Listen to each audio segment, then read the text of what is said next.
Good morning, everybody. Quick weather forecast. It was 2 degrees in Carterton this morning. It was -1 in Greytown. Then by the time you got to Featherston, it was 0. It was 6 degrees crossing the Rimatakas, back down to 2 when you went through the hut. And now it's 8 degrees in the middle of Wellington. So now you know the weather is chilly. Thankfully, I covered my car last night, so I didn't have to spend most of my morning trying to chip ice off the windscreen. I was in Australia last week for 2 reasons, actually. The first 3 days of the week, I was in the Gold Coast at the RVA conference. And it's, what's interesting about the Australian experience is there is no separation between in-home care, retirement village, being cared for inside your villa, inside a retirement village, or going into residential care. It's there's not these silos. I've talked about it before, not this siloing off of who can do what where. It's about what does the individual need and who's best placed to provide it, and do they get chosen? Is the provider chosen by the individual who needs that care? So it's more about the individual who needs the care. It's more about their choice, as opposed to a health agency or whatever deciding that they will only contract these people. Of course, there is certification and regulation that controls and makes sure that there is a standard of care, etc., etc. But ultimately, it provides much more choice.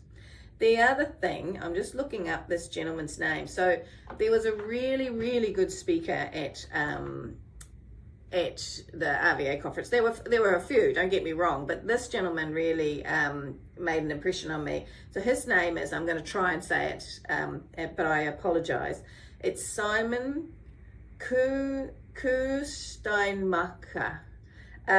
He is the director and co-founder of the Demographics Group, and his presentation style is fantastic. I mean, he's I believe he's German, and they're not known for the most, the greatest sense of humor, but he certainly has a fantastic sense of humor. The way he presents demographics is entertaining, but also really, really important demographics.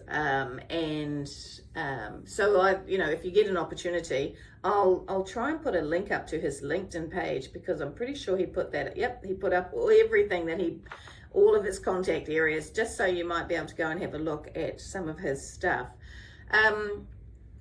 Because it was really worthy. He put up demographics not only about what are the different groups that are coming through with the sort of, the wave of seniors that are coming through, but also really strong demographics and explanation around the workforce that is and isn't going to be there in the future. There was a couple of other things. So then I went from there, the second two, to the Thursday and the Friday, I was at the Aging Well conference in Sydney. Couple of things. There was a political panel that had some representatives from Aboriginal and Torres Strait Islander peoples, and a couple of things that they said. Compliance kills compassion. Compliance kills culture. Now that's a really interesting phrase. And I know there was one other comment that she made that was very sarcastic, and it was she made mention that their elders have never been more pleased to know that the government is informed of their weight every single day.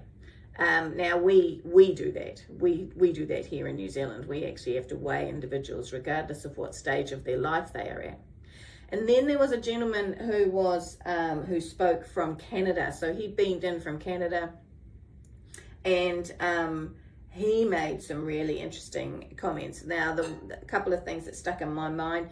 First of all, they talk about aging in the right place. And I really strongly think we should start to change the way we speak. So rather than aging in place, which I think has been manipulated by those who wish to save money, if we started talking about aging in the right place, so the right place for the circumstances of the individual.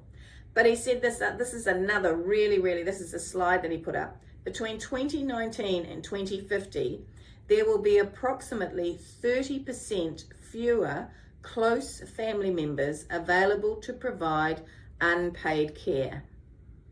Now that's a really important statement. That's a fascinating statement, because I have heard ministers say that the unpaid and voluntary workforce need to step up when we're talking about aged residential care or aged care.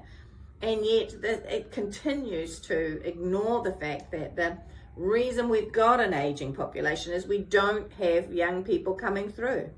So 30% fewer close family members available to provide unpaid care.